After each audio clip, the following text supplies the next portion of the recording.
अर्जुन कह रहे हैं कि मैं देख रहा हूँ, आपने बिल्कुल सही कहा था, पूरा संसार में मैं व्याप्त हूँ, मुझसे संसार है।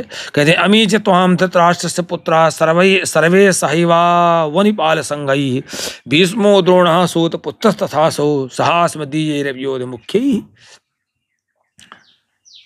मैं देख रहा हूँ कि धृतराष्ट्र के जितने पुत्र हैं, जितने राजा हैं, समुदाय के सहित आप में प्रवेश कर रहे हैं। अरे और तो और भीष्म पितामह, द्रोणाचार्य जी, कर्ण और हमारे पक्ष भी के प्रधान योद्धा में देख रहा हूँ, सब के सब आपके दाढ़ों में दबे हुए हैं। वक्त्राणि रेतोर्माणा विसन्ति दृष्टा करालानि भयानकानि केचित् विलग्ना दशनान्तरेषु संदृश्यते चूर्णते उत्तमांगैः। कुछ को मैं देख रहा हूँ कि बड़े वेग से आपकी ओर भागते चले आ रहे हैं, आप में प्रवेश करने के लिए दौड़ रहे हैं।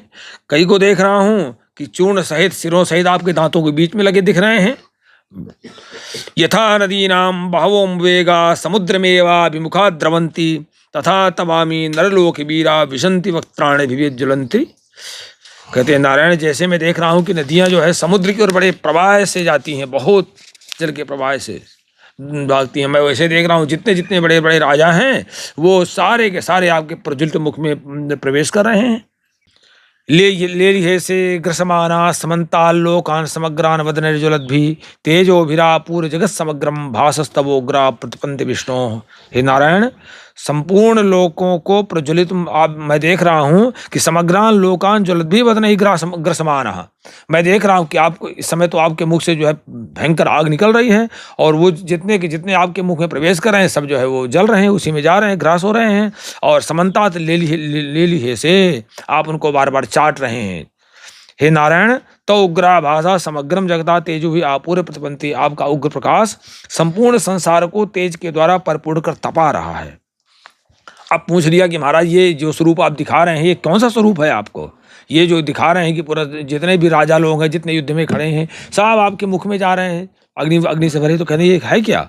आख्या ही में को भगवान उग्र रूपो नमोस्तु ते देवर प्रसूद विज्ञातुमिच्छामि भवन्ति माध्यम नहीं प्रजानामि तो प्रवृत्तिम। आप बताइए कि आप उग्र रूप वाले कौन हैं इस समय कौन सा स्वरूप, ये उग्र रूप धरे कौन सा स्वरूप है आपका? मैं आपको बार बार प्रणाम करता हूँ, आप प्रसन्न होइए।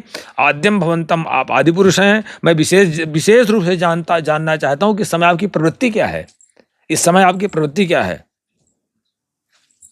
तब भगवान बताते हैं कि मैं महाकाल रूप में हूँ। कालोस्मि लोक क्षयकृत प्रवृद्धो लोकान समाहर्तुम यः प्रवृत्ता ऋतेपि त्वाम न भविष्यन्ति सर्वे ये वस्तितः प्रत्यनीकेषु योधा। कहते हैं इस समय मैं जो है महाकाल स्वरूप में हूँ। कहते हैं भगवान, मैं इस समय लोगों को नाश करने वाला बड़ा हुआ महाकाल हूँ। इस समय लोकान समर्थ में संपूर्ण अधर्मी जितने लोग हैं ना, अधर्मी प्राणियों को, लोगों को नष्ट करने के लिए मैं प्रवृत्त हुआ हूँ। ये प्रत्यनीकी, ये जो प्रतिपक्षियों की सेना में जिस स्थित योद्धा लोग हैं वो सारे के सारे मैं ये दिखा रहा हूँ कि तुम नहीं मारोगे, तुम युद्ध नहीं करोगे तो तुम्हारे बिना भी ये मर जाएंगे। मैं दिखा रहा हूँ तुमको, सब मर चुके हैं अपने आचरण से, अपने कर्मों से अपने आप मर चुके हैं। तो नहीं तुम युद्ध करोगे तो भी ये नहीं रहेंगे, ये मर ही गए। इसलिए तस्मात् तुम उत्तिष्ठ यशो लभसो, इसलिए उठ के खड़े हो जाओ और इसको प्राप्त करो। मैं तुम्हें माध्यम बना रहा हूँ, तुम्हारा यश फैल जाएगा। लोग कहेंगे अर्जुन ने युद्ध जीता है, नहीं बाकी तो मैं खेल कर चुका हूँ इनके कर्मों के अनुसार। जित्वान शत्रुओं को जीतो, भुंक्ष राज्यम समृद्धम, इस समृद्ध राज्य का उपभोग करो। मयि वेते निहिता पूर्व में अर्जुन, मैं ये अपने कर्मों के द्वारा पहले ही मारे जा चुके हैं, पहले ही मेरे द्वारा मारे जा चुके हैं। अब बस निमित्त मात्रम भव सभ्य साचिन, तुम जो है केवल निमित्त मात्र हो जाओ। हे सभ्य साचिन, तुम निमित्त मात्र हो जाओ। द्रोणम च भीष्मं च जयद्रथम च कर्णम तथान्या नपि योधे वीरान मया हतास्तुम जहिमा व्यथिष्ठा युद्धस्य जेता शरणे सपत्नान। भगवान ने कहा कि देखो ये द्रोणाचार्य, भीष्म पितामह, जयद्रथ, कर्ण और भी जितने भी अन्यान भी मया हतान, ये सब मेरे द्वारा पहले ही मारे जा चुके हैं। मेरे द्वारा सारे हतान मारे जा चुके हैं, योद्ध वीरान। अब बस तुम्हें केवल बाण अपना हथियार उठाना है और केवल निमित्त मात्र बनना है, बाकी ये सब अपने कर्मों से मारे जा चुके हैं।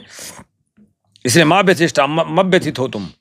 रणे सपत्नान जेता, तुम युद्ध में बैरियों को जीतोगे ही, इसलिए युद्ध करो। अब देखो भविष्यवाणी भगवान ने कर दिया, अब कुछ न करते कहते हम तब भी वहाँ पर, इसलिए भगवान ने पहले कह दिया है कि जिस तरह से सकाम कर्म करने वाला व्यक्ति जितना परिश्रम करता है, जितने लगन से कार्य करता है, उसी तरह से निष्काम कर्म करने वाले को ही भी उतना ही परिश्रम करना चाहिए, उतनी ही लगन से काम करना चाहिए। सीधे भगवान ने भविष्यवाणी कर दिया, लेकिन न लड़ता है, लड़ता रहता, क्यों न लड़ता? लेकिन जहाँ पर वो जैसे भीष्म पितामह जी के प्रसंग में वो युद्ध कर रहा था, लेकिन मोहवश कर रहा था कि मेरे ऐसे संबंध है, मेरे फलाने हैं, तो वहाँ पर बहुत डांटा है भगवान ने, तुरंत डांटा है, वहीं पर हथियार उठाया है, कहने बस अब न गड़बड़ी होगी। तो तुरंत अर्जुन ने कहा कि बस अब गड़बड़ी नहीं होगी, अभी तक मेरे अंदर और अब अभी इतना मोह छिपा हुआ था, अब मैं ईमानदारी से युद्ध करूंगा। नहीं, भविष्यवाणी तो कर दिया था। संजय उवाच एतच्छ्रुत्वा वचनं केशवस्य कृताञ्जलिर्वेपमाना किरीटी नमस्कृत्वा भू एवाह कृष्णं सगद्गदं भीत प्रणम्य। जैसे ही भगवान की इस तरह की वाणी को सुना तो किरीटी, अर्जुन का 1 ग्राम किरीटी भेज चुकी, उसका जैसा मुकुट किसी का नहीं था। अर्जुन हाथ जोड़ करके और कांपता हुआ प्रणाम करके अत्यंत भयभीत होकर के भगवान की स्तुति करने लगा। अर्जुन उवाच स्थाने हृषिकेश तव प्रकीर्त्या जगत प्रहस्ते तनुरज्यते च रक्षांसि भीतानि दिशो द्रवन्ति सर्वे नमस्तन्ति शुद्ध संभा। यानी नारायण, आप हे अंतर्यामी, कि आप लोगों का आपका जो नाम, जो आपके गुणों का कीर्तन करते हैं, सारे के सारे लोग, वो सारा पूरा संसार अत्यंत हर्षित हो रहा है और अनुरज्यतेश, अनुराग को ही प्राप्त हो रहा है। भीतानि राक्षांसि, जो राक्षस प्रवृत्ति के लोग हैं वो भयभीत होकर के भाग रहे हैं, इधर उधर भाग रहे हैं। सर्वे सिद्ध संगा नमस्ते, सर्वे सिद्ध गणों को समुदाय आपको प्रणाम कर रहे हैं।